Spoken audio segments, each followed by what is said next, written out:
Hello friends, അകലെ latest review. ഈ ലോഡ്ജിലെ ഏറ്റവും നല്ല മുറിയാണിത്. അങ്ങനെ പറഞ്ഞ് രാജുവിനെ ആ റൂമെല്ലാം കാണിച്ചു കൊടുക്കുവാണ് ആ ലോഡ്ജ് ലിസ്റ്റിലെടുത്തിരിക്കുന്ന ആള്. എന്തെങ്കിലും ആവശ്യമുണ്ടെങ്കിൽ എന്നെ വിളിച്ചാൽ മതി. ഒരു പയ്യനുണ്ടായിരുന്നു, അവനിപ്പോൾ ലീവിലുവാ.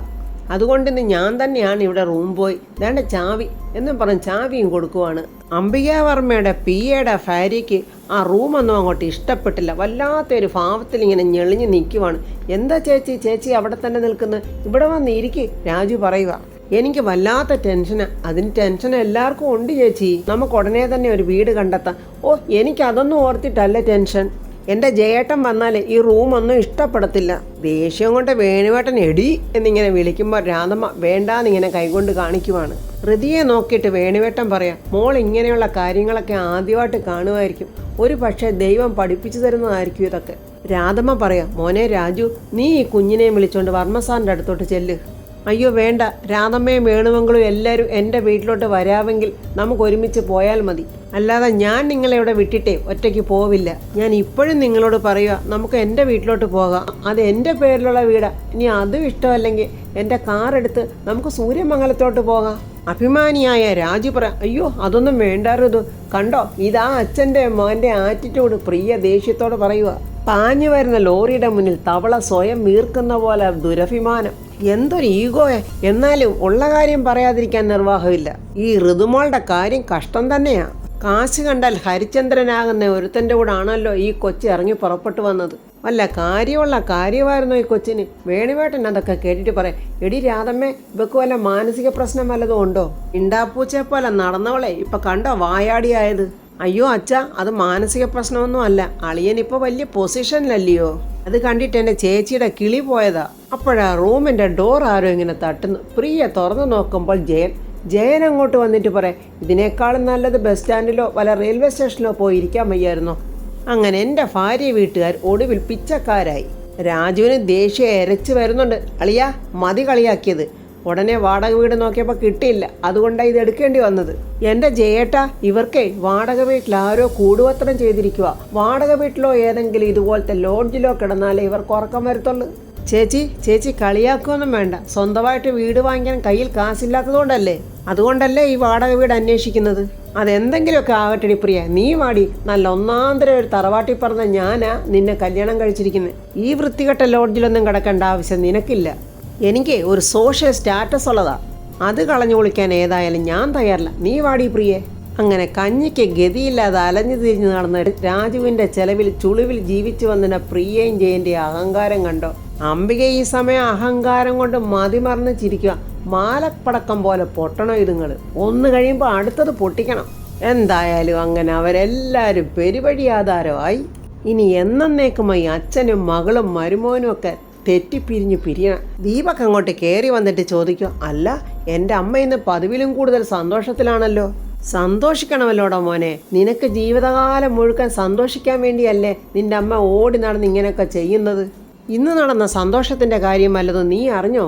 എടാ ദീപക്കെ, രാജുവിൻ്റെ കുടുംബത്തെ ആ രുക്മിണി ആ വീട്ടിൽ നിന്ന് ഒഴിപ്പിച്ച് വിട്ട്. ആണോ അമ്മേ? അതൊരു വലിയ സന്തോഷമുള്ള കാര്യമാണല്ലോ. എടാ മോനെ, അവരിപ്പോഴേ പെരുവഴിയിൽ തേരാപ്പാര നടക്കുക. ഇതൊക്കെ പോരാഞ്ഞിട്ട് ആ കൂട്ടത്തിൽ നാളെ ഇവിടെ ഒരു ഭൂകമ്പം കൂടെ നടക്കും. അത് കേട്ടിട്ട് ദീപക്കൊന്ന് ഞെട്ടുന്നുണ്ട്. ഭൂകമ്പമോ? നാളെ അമ്മയെ വെച്ചൊരു ഭൂകമ്പം നടക്കുമെന്ന് അനന്തനങ്കിള് പറഞ്ഞു. അമ്മയും പറയുന്നു നാളെ ഒരു ഭൂകമ്പം നടക്കുമെന്ന്. എൻ്റെ അമ്മ മറ്റാർക്കിട്ടോ പണി കൊടുക്കാൻ മറ്റൊരു ഭൂകമ്പം ഒരുക്കുന്നു. എൻ്റെ ദൈവമേ, ഇനി എല്ലാ ഭൂകമ്പം കൂടി എന്താകുമോ എന്തോ. എന്താടാ ദീപക്കെ നീ നിന്ന് ആലോചിക്കുന്നത്? ഒന്നുമില്ലമ്മേ. കരിമൂർഖന്റെ വിഷമുള്ള രുക്മിണി മകനും മരുമകൾക്കും ഭക്ഷണം ഇങ്ങനെ വിളമ്പിക്കൊടുക്കുക. രുക്മിണി കാണിച്ച കൊള്ളരുതായ്മകൾ ഒന്നും മനസ്സിലാക്കാതെ ഹരീഷും ശ്രീലക്ഷ്മിയും സന്തോഷത്തോടെ ഭക്ഷണം കഴിക്കുക. ഹരീഷ് ചോദിക്കുന്നു, അമ്മ കഴിക്കുന്നില്ലേ? അയ്യോ എൻ്റെ പൊന്നുമക്കൾ കഴിക്കും. മോള് നന്നായിട്ട് ഭക്ഷണമൊക്കെ കഴിക്കണം കേട്ടോ. കാരണം ഏത് നിമിഷവും അറക്കാൻ നിർത്തിയിരിക്കുന്ന മാടാണല്ലോ ശ്രീലക്ഷ്മി. എൻ്റെ മോടെ വയറെല്ലാം ആകെ നാശകോശമായിട്ട് കിടക്കുമല്ലേ. ആ നശിച്ചവള് അമ്മാതിരി ചെയ്തല്ലേ ചെയ്തത്. ആ രാധമ്മ എവിടുന്ന് പഠിച്ചെടുത്തോ എന്തോ ഇമ്മാതിരി മരുന്നുകളും വിദ്യകളും ഒക്കെ. മോൾ അതുകൊണ്ട് വയറ് നിറച്ച് ആഹാരം കഴിക്കണം. പോയ ആരോഗ്യമൊക്കെ തിരിച്ചെടുക്കണ്ടേ. ശ്രീലക്ഷ്മി അങ്ങനെ ഭക്ഷണം വാരി കഴിക്കുമ്പോൾ രുക്മിണി മനസ്സിൽ പറയാം, നിന്റെ ഇത്തിരി ക്ഷീണമൊക്കെ ഒന്ന് മാറട്ടെ, അപ്പോഴൊക്കെ നിനക്ക് അടുത്ത പണി ഞാൻ തന്നിരിക്കും. ഇനി മുതൽ നീയാണല്ലോ എൻ്റെ ഹരീഷ് പറയാം, ഇവളുടെ ആങ്ങളെയും കുടുംബമൊക്കെ ഏതോ ഒരു ലോഡ്ജിൽ മുറിയെടുത്ത് താമസിക്കുന്നു. എൻ്റെ ഫ്രണ്ട് വിളിച്ച് പറഞ്ഞു. നന്ദി കെട്ട ശ്രീലക്ഷ്മി പറയാ, എൻ്റെ ആങ്ങളെയും കുടുംബമെന്നൊന്നും പറയണ്ട, രാജുവും കുടുംബമെന്ന് പറഞ്ഞാൽ മതി. എന്നാ രാജുവും കുടുംബമെന്ന് പറയാൻ. കണ്ടോ മോനെ, അത്രയ്ക്ക് വെറുത്തു എൻ്റെ മോളാ വീട്ടുകാരെ. ഒട്ടാരൻ ലോഡ്ജെന്നാ ഞാൻ അറിഞ്ഞു. എടാ, അവരെവിടെങ്കിലും മുറിയെടുക്കോ വാടകയ്ക്ക് വീടെടുത്തോ താമസിച്ചോട്ടെ, നമുക്കെന്താ വേണം? മോൻ എന്തിനാ അതൊക്കെ അന്വേഷിക്കാൻ പോന്നു? അയ്യോ, ഞാൻ അന്വേഷിച്ചതൊന്നും അല്ലമ്മേ, ഞാൻ അറിഞ്ഞ കാര്യം അമ്മയോട് പറഞ്ഞെന്നേ ഉള്ളൂ. അല്ലെങ്കിൽ ഈ നാട്ടിൽ സ്വസ്ഥമായിട്ട് നടക്കാൻ പോലും പറ്റുന്നില്ല. അതെന്താ മോനെ ഹരീഷ നീ അങ്ങനെ പറഞ്ഞത്? നിനക്ക് പ്രായമായ പെൺമക്കളുണ്ടോ കെട്ടിച്ചു വിടാനായിട്ട്? അതൊന്നും അല്ലമ്മേ, ആളുകളുടെ ചോദ്യവും പറച്ചിലും ഒക്കെയാ. ഗുണ്ടായുസം കാണിച്ച ആ പാവങ്ങളെ ആ വീട്ടിൽ നിന്ന് അടിച്ചിറക്കി വിട്ടതേ ഒട്ടും ശരിയായില്ലെന്ന് ഒരുത്തിന് എൻ്റെ മുഖത്ത് നോക്കി പറഞ്ഞു. ആ പറഞ്ഞവൻ്റെ പല്ലടിച്ച് പറിക്കാൻ നിനക്ക് വയ്യായിരുന്നോടാ മോനെ? അതെ, ഞാനൊരു ഡെന്റിസ്റ്റ് ഒന്നും അല്ലല്ലോ അമ്മേ പല്ലടിച്ച് പറിക്കാൻ. എന്തായാലും ഇത്തിരി കൂടിപ്പോയെന്നാണ് എനിക്കും തോന്നുന്നത്. അവരേനി വീട്ടിൽ നിന്ന് ഇറക്കി വിട്ട് എന്നെ ന്യായം ചോദിച്ച് ആരെങ്കിലും വരും? ആര് ന്യായം ചോദിച്ച് വന്നാലും അവർ ചെയ്ത ദ്രോഹത്തിന് പകരമാകില്ലതൊന്നും. സ്വന്തം അച്ഛനും അമ്മയ്ക്കും ആങ്ങളയ്ക്കും എതിരെ ശ്രീലക്ഷ്മി പറയുന്ന വാക്കുകളാണ്. വലിയ പാചകക്കാരുടെ കേമത്തം കൊണ്ടേ എനിക്ക് നഷ്ടമായത് എൻ്റെ പേരക്കുഞ്ഞിനെയാ. കാര്യം ഇങ്ങനെയൊക്കെ ആയാലും മോളുടെ അച്ഛനും അമ്മയല്ലേ, അതുകൊണ്ട് മോള് പറഞ്ഞാൽ ഞാൻ അവരോട് ക്ഷമിക്കാം. ഇല്ല, ഒരിക്കലുമില്ല. അമ്മയും ഹരീഷും അവരോട് ക്ഷമിച്ചാലും ഞാൻ ഒരിക്കലും അവരോട് ക്ഷമിക്കില്ല. എടി മോളെ, നിന്റെ കഴുത്തിൽ കിടക്കുന്ന ഈ താലിമാലയുണ്ടല്ലോ, എൻ്റെ മോനെ കൊണ്ട് ഞാൻ ഊരിപ്പിക്കുവടി. രുക്മിണി മനസ്സിൽ പറയുക. എന്നിട്ട് ഇവനെ കൊണ്ട് തന്നെ നിന്റെ കഴുത്തെ പിടിച്ച് വെളിയിൽ തള്ളിപ്പിക്കുകയും ചെയ്യും ഞാൻ. എൻ്റെ ശ്രീമോളങ്ങ് വല്ലാതെ ക്ഷീണിച്ചു പോയി. ഞാൻ മാർക്കറ്റിൽ ഒരു മുട്ടനാടിൻ്റെ എല്ല് പറഞ്ഞിട്ടുണ്ട് മോക്ക് സൂപ്പ് വെച്ച് തരാൻ. മുന്നിൽ നിൽക്കുന്ന വിഷസർപ്പമാണെന്ന് മനസ്സിലാകാതെ ശ്രീലക്ഷ്മി വളരെ സന്തോഷത്തോടെ രുക്മിണി പറഞ്ഞതൊക്കെ അങ്ങനെ വിശ്വസിക്കുക. ആ ലോഡ്ജ് മുറിയിൽ നിന്ന് രാധമ്മ വിങ്ങി പൊട്ടിക്കരയുക. ഋതിക അടുത്തിട്ട് സമാധാനിപ്പിക്കുക. എൻ്റെ രാധമ്മ ഇങ്ങനെ കരയല്ലേ. വേണിവേട്ടനും പറയുന്നുണ്ട്, എന്തിനാ രാധമ്മ നീ ഇങ്ങനെ ഓരോന്നിട്ട് ഓർത്ത് മനസ്സിനെ ഇങ്ങനെ ഉരുക്കുന്നത്?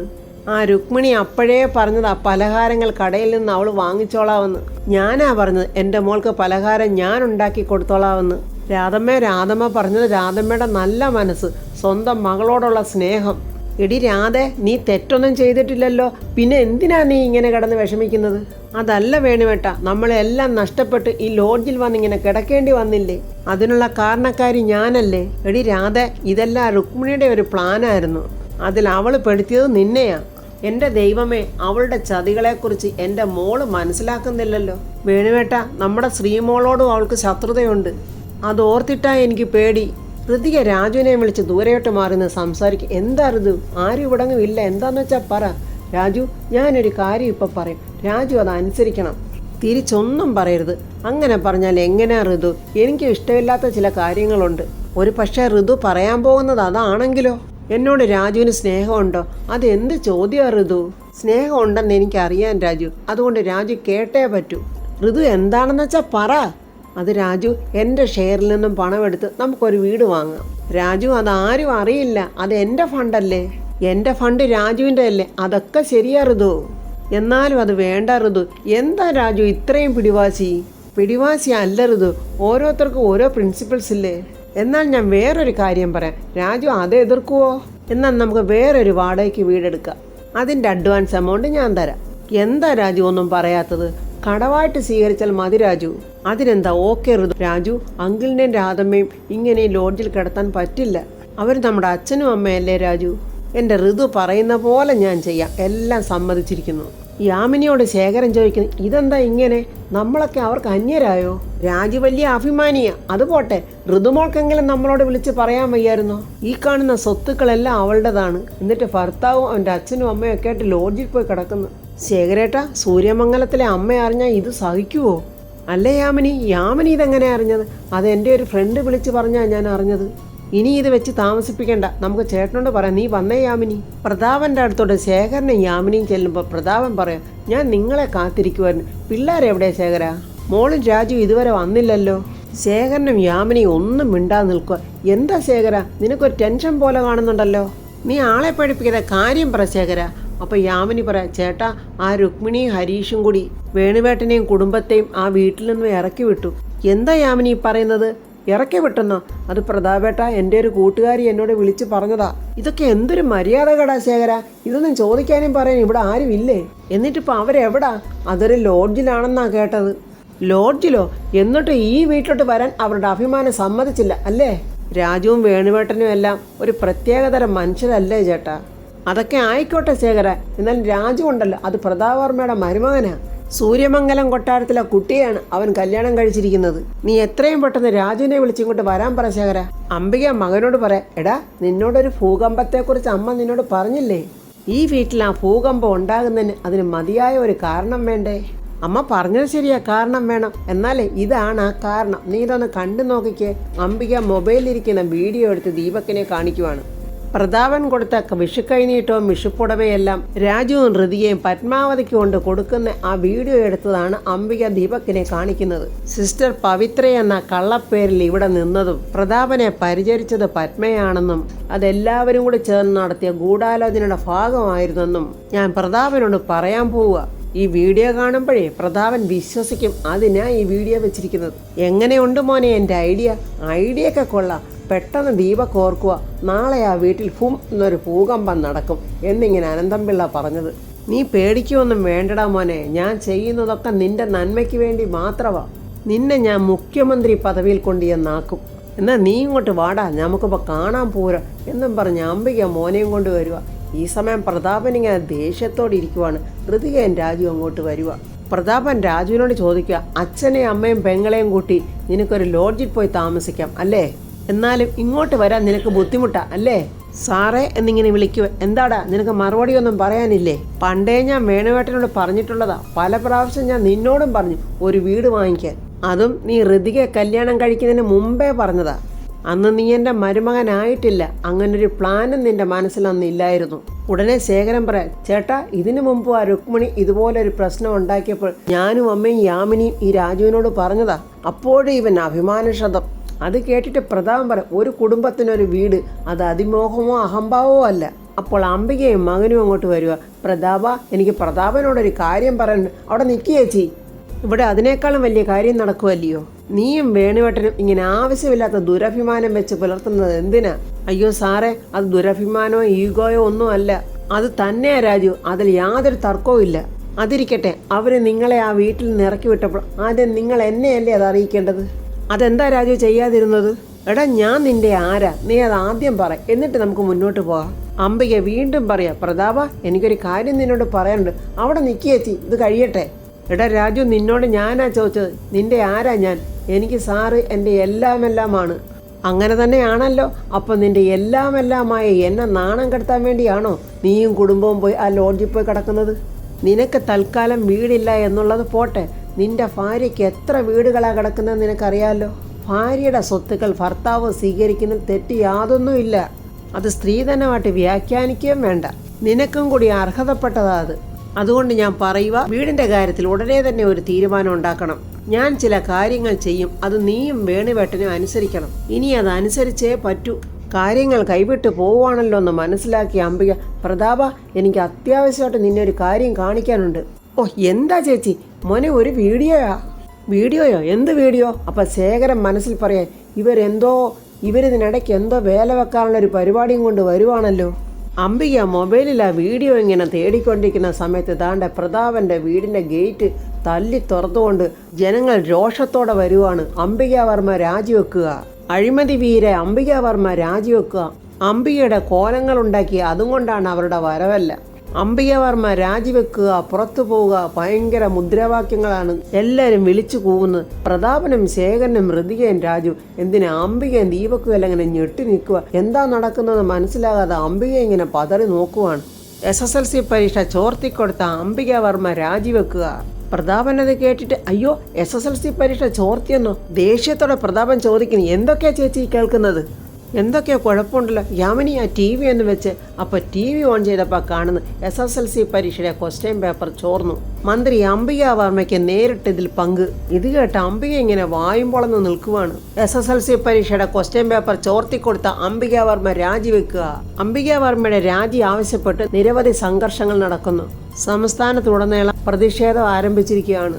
മന്ത്രി അംബികാവർമ്മ രാജിവെക്കണമെന്നും അവരെ അറസ്റ്റ് ചെയ്യണമെന്നുള്ള മുറവിളികൾ നാടെമ്പാടും ഉയരുകയാണ്. കോടിക്കണക്കിന് രൂപയുടെ അഴിമതിയാണ് മന്ത്രി അംബികാവർമ്മ നടത്തിയിരിക്കുന്നത്. ജനങ്ങളുടെ പ്രതിഷേധം ശക്തമായിരിക്കുകയാണ്. അംബികാവർമ്മ രാജിവെക്കുക എന്നുള്ള മുദ്രാവാക്യങ്ങളാണ് TV യിൽ കാണിക്കുന്നതൊക്കെ. എന്താ ചേച്ചി കാണിച്ചു വെച്ചിരിക്കുന്നതൊക്കെ?